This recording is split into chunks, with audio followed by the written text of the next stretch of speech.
Probably, besides our organization at the school, structuring that, it will be communication because it's a lot more families. Before, it was people that I already knew that were our first year students mainly. So now I have more contacts, more um, families to keep track of and make sure I'm communicating well with them. So that's going to be a change. Yeah, very good, very good. What was your school struggling with before you came to 7FD, before you started working with us? Just getting our name out.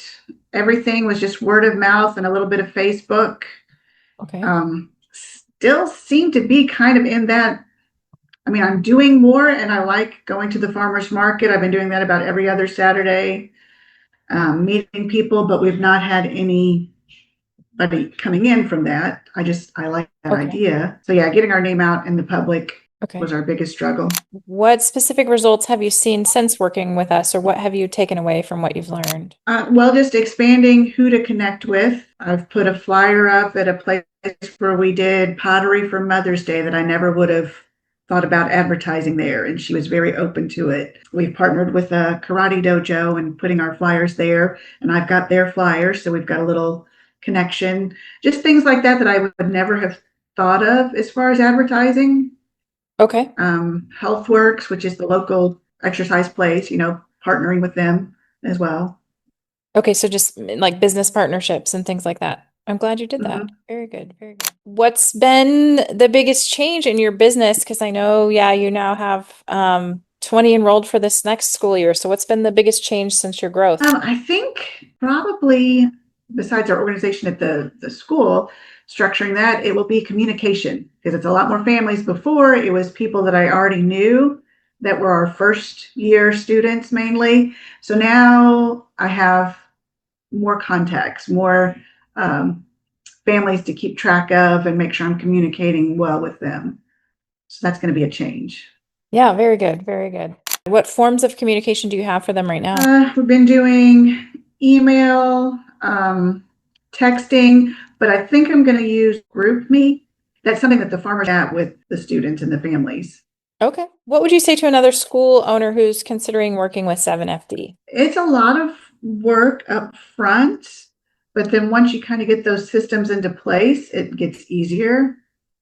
Okay. So you think they should do it? They should just jump in? I think so. And yeah, I'm still hoping to see some of the fruit of that because like I said, it's still been just word of mouth. When I talk to these families that are coming in new, it's people that they knew. So I don't know if I need to do a better job in how I'm reaching out through what the Seven Figure Dojo has taught me to do, or if it's just for a small community and maybe it's just going to take a little while to grow.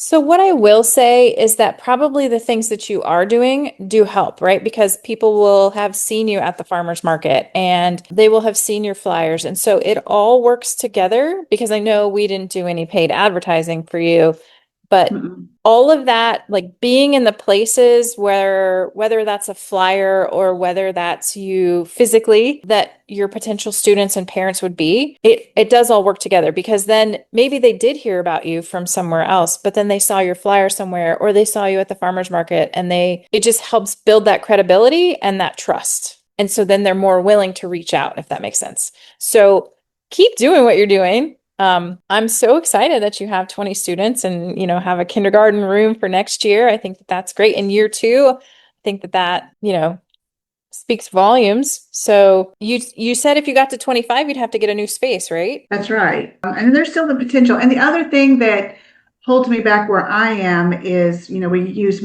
money from the education freedom accounts through our state. Right. Well, they only allow applications through the 1st of June. So then anybody that I want to enroll in the summer, that funding may not be there. And so they would have to pay out Oh, of pocket. Yeah, so that's more so maybe a hindrance than anything else is just their cutoff time. right. So And so I feel pressure to start getting people as soon as possible because for sure, for just sure. in a couple of weeks, that funding could be cut off or the application to get that funding. Right, right. I didn't know that. That's Yeah, I just found that out maybe a week or two ago that that's when the cutoff was. Wow. Yeah, I thought last year they went all through the summer, but You'd think they would because some people, I mean, some people are just now getting out of school and might like want to make that change. uh-huh, So, yeah, that does put you under a bit of a crunch for people who would need that right. to enroll for sure. Well, don't be a So I stranger. guess worst case scenario is I can just keep them on a waiting list. Yes. What's Yes. that? You could keep them on a waiting list, and then maybe there's a potential that they could do like half the year if, after winter break or something that they could come on. Mm-hmm.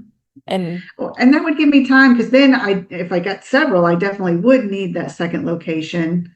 That would give me time to prepare for that. So maybe yes, it all works out for the best that way anyway. yeah, yeah. But I'd say just keep doing what you're doing. Eventually, maybe do a referral program or anything like that. I would recommend getting a Facebook group for your students and your families. Okay. To communicate that way as well. Because you can do Okay. fun things right through the summer, post a picture, your vacation picture or something like that. You can have your parents send testimonials. So at the end of the school year this year would be great to get some testimonials from parents Okay. because that social proof is really powerful as well. It's a good idea. So I would recommend doing that and just, yeah, just keep doing what you're doing. And I'm super happy that you got your 20 students.